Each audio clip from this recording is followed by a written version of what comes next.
It's all about the glutes today. Glutes, hip joint, and we are going to start with releasing them or at least massaging them a little bit. And you are going to need some sort of massage ball. This is not a golf ball or a lacrosse ball. This is a pinky ball, yoga tune-up balls, any of that kind of stuff would be good. If you need to use a roller, use the roller. If you need an air-filled ball, you can use that, like if that's what you have.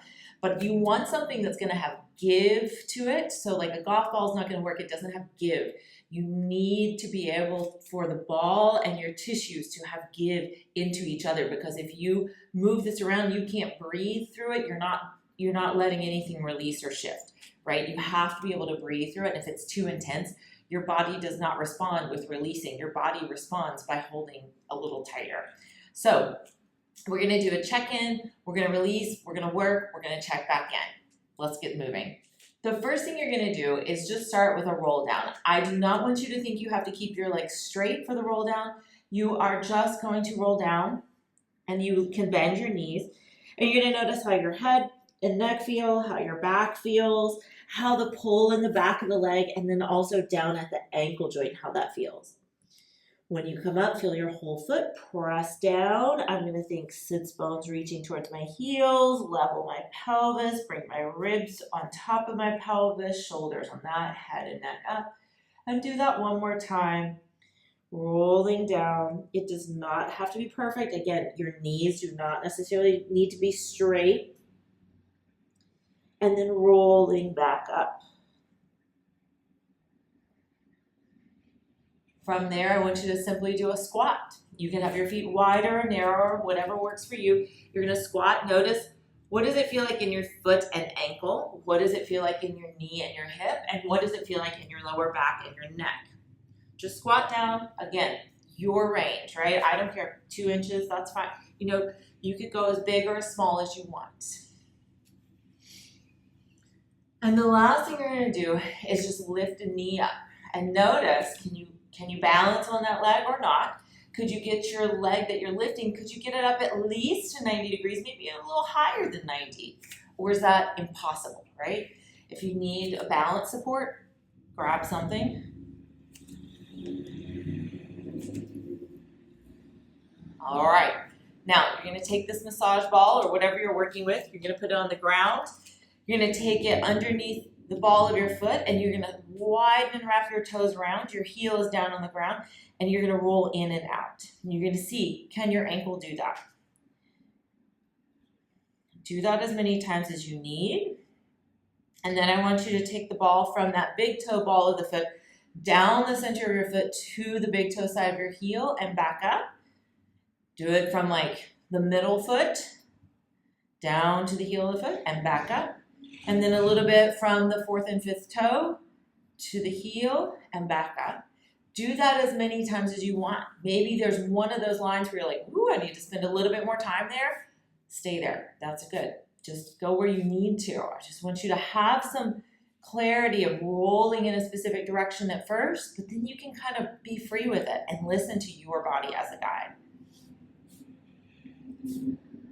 Then you're going to take the ball back underneath the ball of the foot with the toes wrapping around. Step your other foot next to it so your feet are parallel.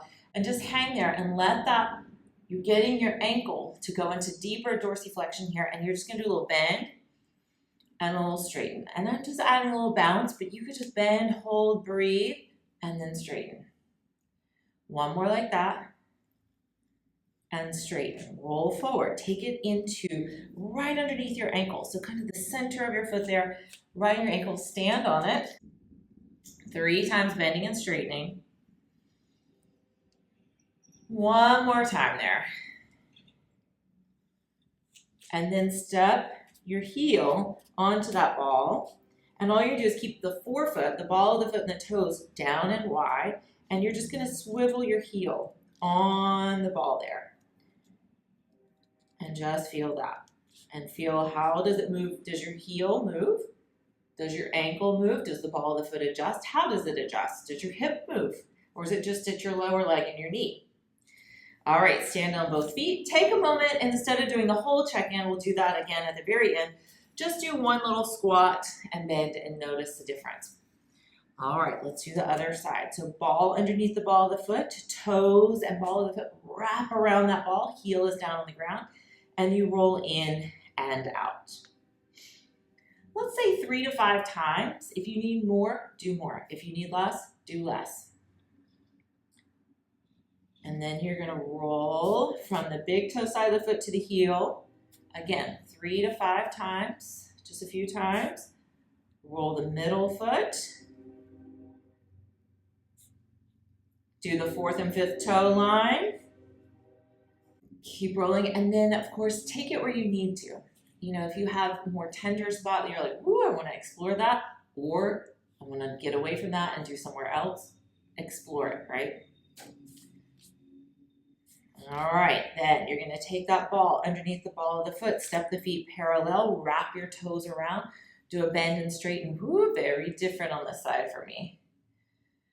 And bend and straighten.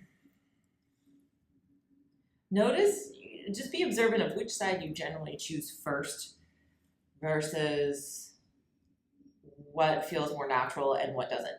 A lot of times, if given the option, like if someone's not saying do the right side, do the left side, we will almost always choose the side that's easier first. Then you're gonna take the ball right underneath that ankle, or what you see, medial malleolus right here. So what we consider the ankle, step on it, feet parallel, and just breathe, right? Just let your foot widen, do a little bend and straighten there. Can you keep that forefoot wide? Could you let your heels sink back? Could you let, as your heels drop, could you let your shoulders drop? One more like that. And then roll the ball to the heel, knees a little bent, toes and ball of the foot wide, and you swing that heel or roll that heel on the ball. And you're just observing what your movement is, right? So you're observing, does my heel move? Does my ball of my foot pivot? Does just my knee move? Does my hip move? Just be curious. All right, bring both feet underneath you, do a little squat to grab the ball, and we're gonna come onto your back on the mat.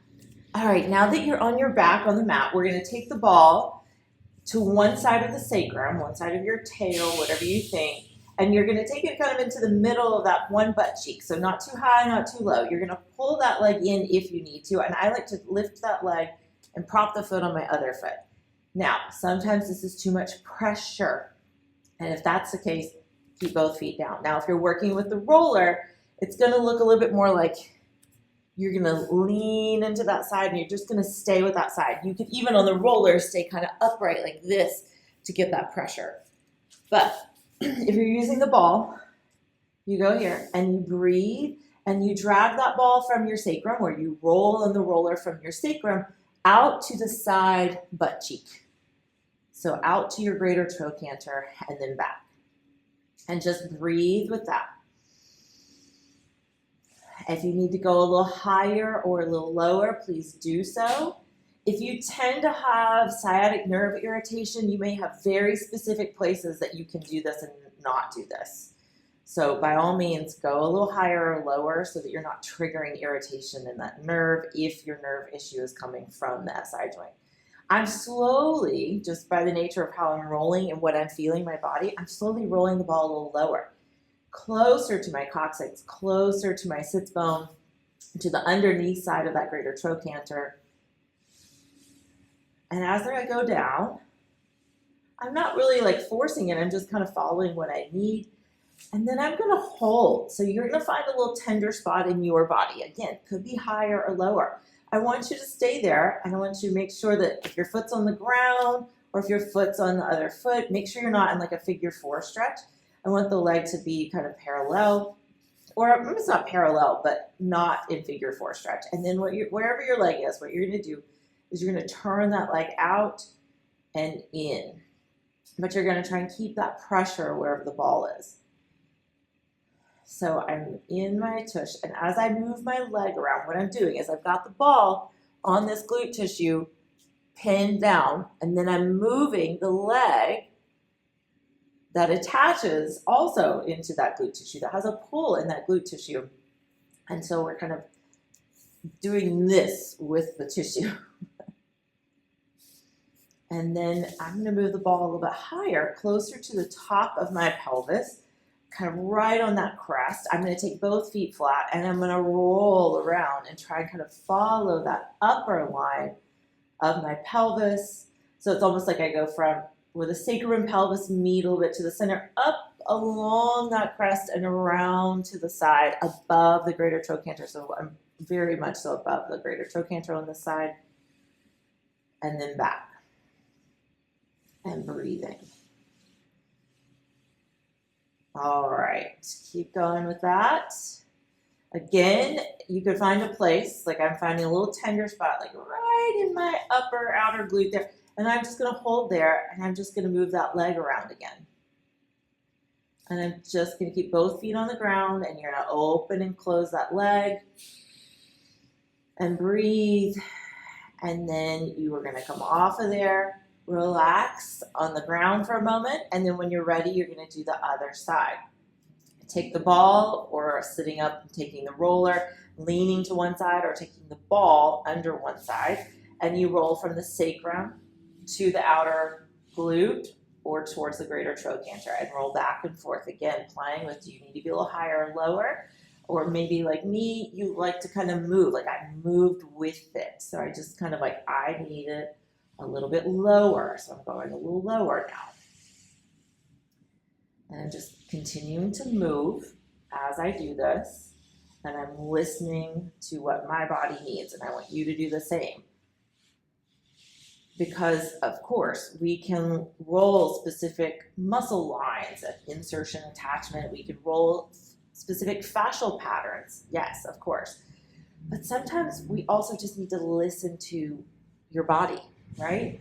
You need to be able to go where you can breathe, or where it feels good, where you're like, oh, I didn't even know that was tight. I didn't know. And then you stay and you hold and you breathe, and maybe you move that leg around.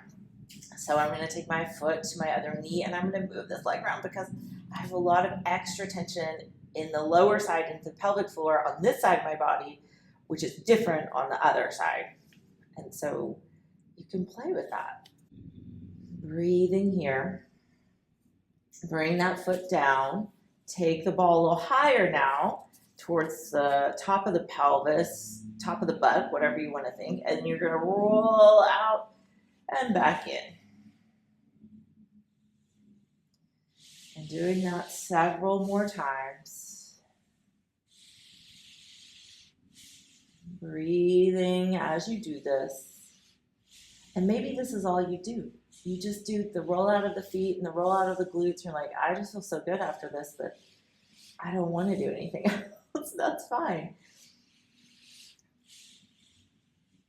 And then you're going to come center, take the ball out, place the ball to the side, bring your feet together, then separate the ball of the foot and the toes, then lift your heels, separate the heels so they're now in alignment with your toes, and that's going to be your alignment for your bridging.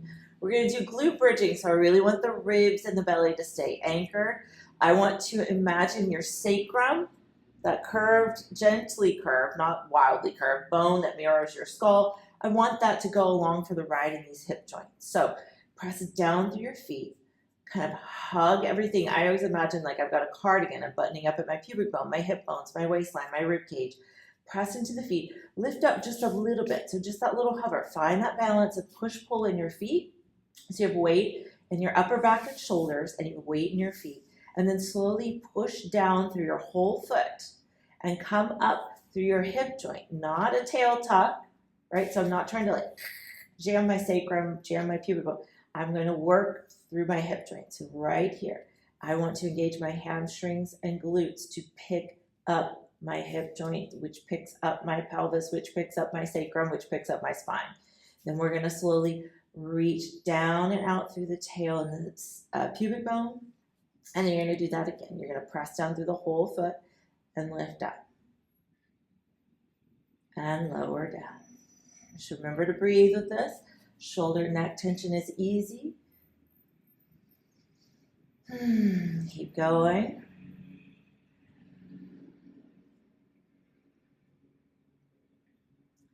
And 7. We're doing 10 of these. Notice if one side foot's pushing more than the other. 9 and 10. Then come all the way down.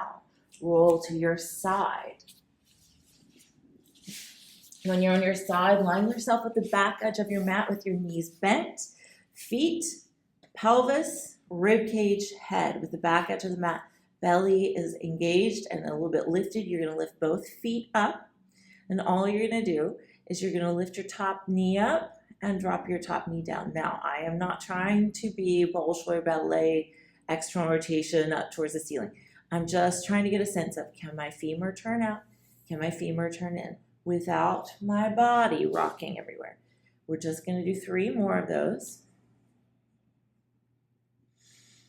And last one.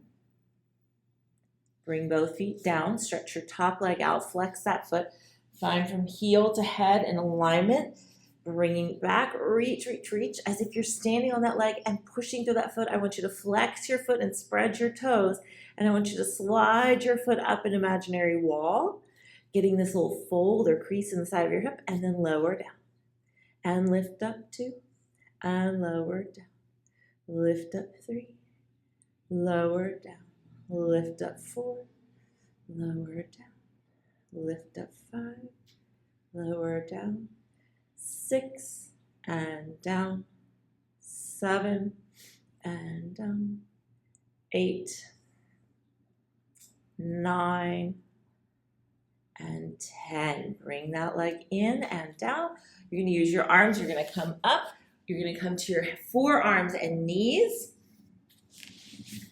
On your forearms and knees, that same leg you've been working, you're going to press down very actively for the forearms, hug the elbows towards each other, and keep your ribs and belly lifted. Now, if this is too much stretch in your hips and pelvic floor, by all means, come up onto your hands. If it's too much pressure in your shoulders, come up onto the hands. You're going to straighten that leg out that you were working with. Push down through your bottom shin, just like you're pushing through those forearms. Square off everything the best that you can, and you're going to lift that leg you're working. You're going to lift that up. Slowly bend that knee without the knee dropping. And you're going to flex that foot again. You're going to draw. And I want you to push your foot very gently towards the ceiling without your lumbar spine dropping, right? Find that first. Press. Find your shin and hip on your bottom side, and find your glute working on this top side. And you're going to bring that knee, tap it down. Push it up towards the ceiling for 10. Breathing. Exhale up. 9. And 8. And 7. And 6. And 5. And 4. And 3. And 2. Last one. Straighten that leg out. Bring that foot down. Bring that knee underneath you. And you're going to go walk yourself around to the other side. Lay down on your other side with your knees bent, feet, hips, ribs, head with the back edge of the mat. Lift the feet slightly. Contain your pelvis, your belly, your rib cage, and you're just going to lift your top leg up, keeping the pelvis stable and lowering that knee down. By lifting the feet, we're starting an internal rotation. We come up to a little bit of external rotation, but it's not crazy, and you lower down. 3, and down. And 4, and down. Last one, 5, and down. Bring the feet down. Stretch that leg out straight. Lengthen. Really pressing through that foot. Look, I have a prop here. I can imagine that I'm standing on it, reaching to that heel. My waist might even lift. Contain those ribs. Imagine your foot is on the wall as you lift up. You get that little fold in the side of your hip. And lower down for 1. And 2. 3. And 4. 5. Remember to breathe. 6. 7. 8. 9. 10. Bring that leg in. Come back to your forearms and knees or hands and knees. When you're there, that leg you were working. You're gonna straighten it back. Push into the hands or the forearms. Press into that bottom shin. Lift your ribs, lift your belly, level your pelvis and chest with the mat. Slowly lift that leg straight up with the foot flexed. Keep the foot flexed and the knee at the height as you bend that knee. Notice what's happening with your bottom hip. You got to push through that, square everything off, belly lifts, and you're going to tap your knee down. Push your foot to the ceiling, squeezing that glute. And then down and up, 2. Down and up, 3. Down and up, 4. 5. 6. 7. 8. 9. 10. Straighten that leg out. Take that foot down. Keep that glute work. Keep your inner thighs active. Come onto your hands. One leg straight out. Glute is active. Push the ground away. Lengthen your head. Reach through your heel so you're not tucking, right? You're long. Can you engage your glute here with that straight leg? Imagine all that flesh that you rolled out hugging against the bone to support it, and then slowly send your other leg back out to join it. Pushing the ground away, lengthening heel to head. Bend your knees as you walk your hands back towards your feet. Step your feet a little forward if you need to. Keep your knees bent. Feel those feet hang over your legs just like at the beginning. Give your head a little shake, and when you're ready, feel your feet press down and begin to roll up. Notice if it feels any different than before. We're going to do that again, just rolling down. How does your neck and shoulder feel? How does your lower back feel? Again, allow your knees to bend, but maybe they don't have to bend as much as before. What does it feel like in the back, lower back, hips, even in the calves and the ankles? Press down through the whole foot. Engage that hamstring glute connection. A little bit of belly as you roll all the way up. Now try your squat. As you squat down, does it feel easier? Do you feel like you can go lower? How does your hip and lower back feel, right? How do your knees feel and your ankles? Do one more. And you're just observing. Does it feel any different? Then lift one knee up. Is your balance better or worse? Can you lift that leg up higher or no? So again, we're observing. We're not making judgments. Hopefully, it feels a little bit better, right? So hopefully you have a little bit more hang time on one leg, a little steadier balance. It doesn't mean you have to be rigid, right? You can still be dynamic in that ankle trying to balance, but maybe your leg can come higher. Maybe it just feels easier. That would be a huge success if things just feel easier than they did before. Great. This is just a very minimal amount of what we could do for our hip joint and our glutes, but it's a really simple routine that you can choose to do anytime, even if you just do the rollout or if you just do the leg work, because we made sure to move the hip joint, flexion, extension, internal, external rotation, and lateral and medial movement, right? So you've moved it a little bit in all directions. So make sure to listen to your body and take care of yourself. And until next time, keep moving.